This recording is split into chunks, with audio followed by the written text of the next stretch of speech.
So I got a really, really bad show idea. Hold on.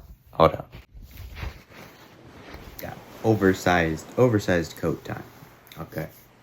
So I remember a very vague dream about this, so we're just gonna freelance it, because I honestly don't care. Let's see. So there's this guy, we'll call him Thomas.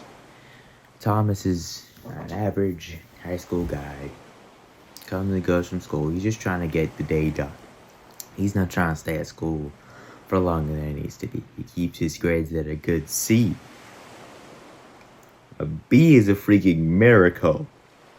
Okay, an A, get that out of the way. That's no longer part of the equation. A C, that's his best. He does his best every day. Just making sure he passes his classes.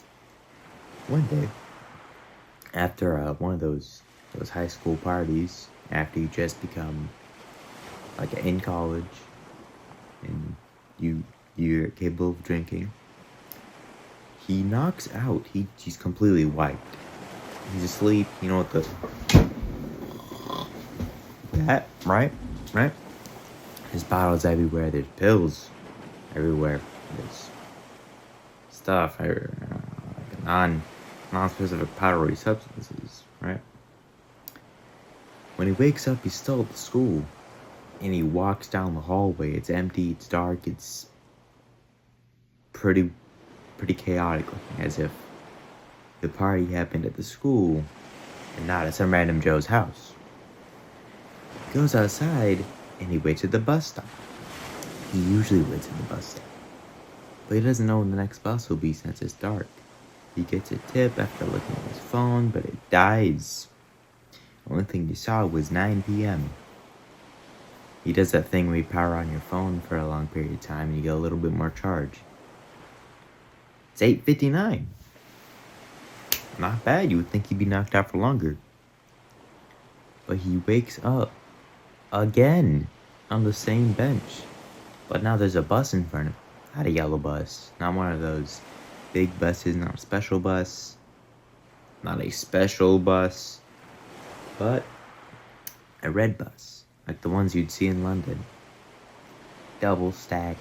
Maybe triple stacked. But no, it's just one layer. One bus. Nobody's on it. Just the driver waving to him friendly. Just, hey, are you Thomas? He goes, yeah, I'm Thomas. How do you know my name? I was sent here to come get you. You're on schedule. Get on. So Thomas gets on the bus because it's his only ride home. After a while, Thomas falls asleep, which doesn't really happen because his house is like 20 minutes away and he can stay awake. But days pass on that bus. Once he gets off, it's really hot. Incredibly hot, in fact. Almost scalding, like Arizona. He's like, what was your name again? The bus driver looks at him and says, oh, you can just call me Dave. Dave the bus driver, pretty simple name. Gets off the bus, the driver introduces him and pulls out this really big scroll. And he starts announcing everything that's happened in his life. He's like, born 2001, or get 2003, however, September 20th, died 2024 at 9 p.m. exactly from alcohol overdose. So he's like, what? Thomas looks at this guy as if he ain't just hear all that. He said, what'd you just say? I can't legally reply to that. And so Dave pulls out a second scroll. Starts listing off even more facts. He just straight-faced, completely normal day for him. Yeah, you cursed 3,777 1,486,148 times. You helped people 1,687,049 times. And you took 6.8 trillion steps.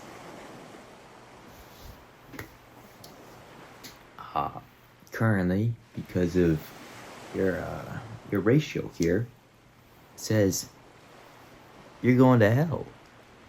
Right here is sins, repentance. You hadn't repented at all. 3.2 billion sins. You got no religion, you're atheist. So you're down here in hell. Welcome.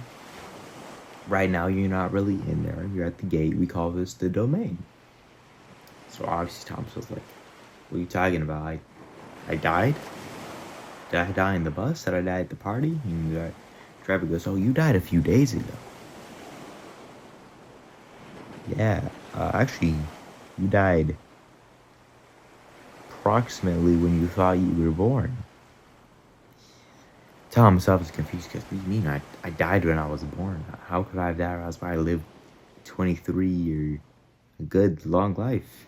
Not necessarily the maximum lifespan, but a good amount. Dave just looks at him and goes, no, that would be flashbacks. Sorry, the flashbacks of your life. Replaying after you had died.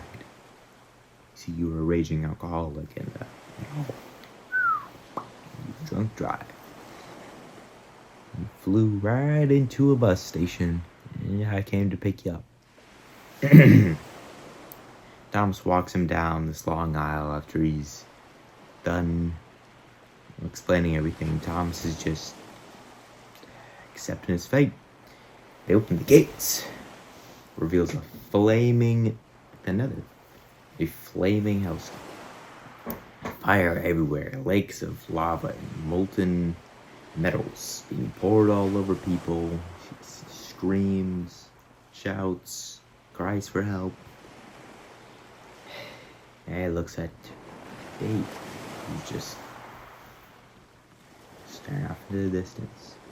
Kind of just checking his list. He writes something down, checks his name off, gives him a firm handshake and says, you should go over there to the first level. Shouldn't be too bad, but as soon as you're done with that, you'll be informed of the job you'll be taking. So obviously, Dave doesn't really have much of a choice. He walks over, he sees this massive hulking golem. A golem-shaped, bulky. It's rocky, rough skin, flaming eyes, horns, the whole shtick. And the demon looks at him and goes, guess you're part of the mining crew.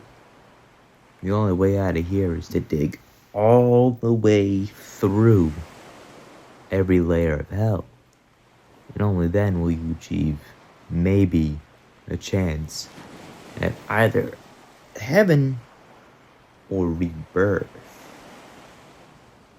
Okay? So I was like, okay, has anyone dug all the way down? No. The demon just shakes his head, laughs, pats him on the back, good luck, and shoves him into the pit. Where he sees bones, skeletons, people frail to the bone, just he's only on the second level when he goes asks some other guy, how long you been here? The guy doesn't respond, so he's like, hey man. And as soon as the man turns around, he starts screaming at the top of his lungs. Boom. Entire place goes dark. Once it lights up again, he sees a shadow behind him. Lucifer himself is like, hey,